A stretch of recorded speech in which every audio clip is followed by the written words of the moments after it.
Հայ քրիստոնեական սպորտային միավորումը ձևավորվել է 2007 թվականին։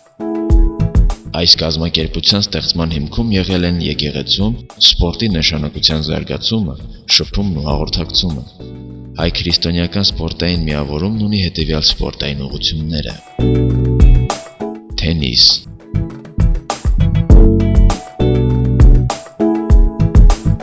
շախմատ,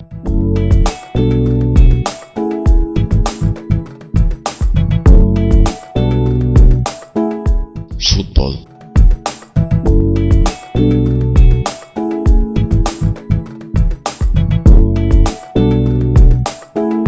էքստրիմ խաղեր,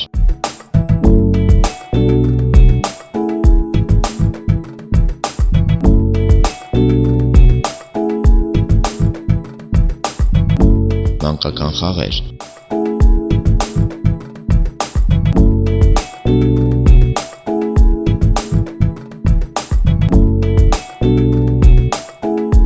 հետագայում նախատեսվում է նաև բադմինտոն։ 2009 թվականից մինչև այժմ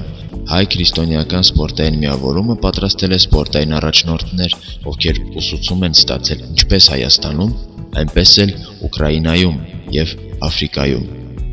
Կազմակերպությունը հեռանկարում պատրաստվում է սպորտային կոնֆերանսներ անցկացնել Վրաստանում և Արցախում։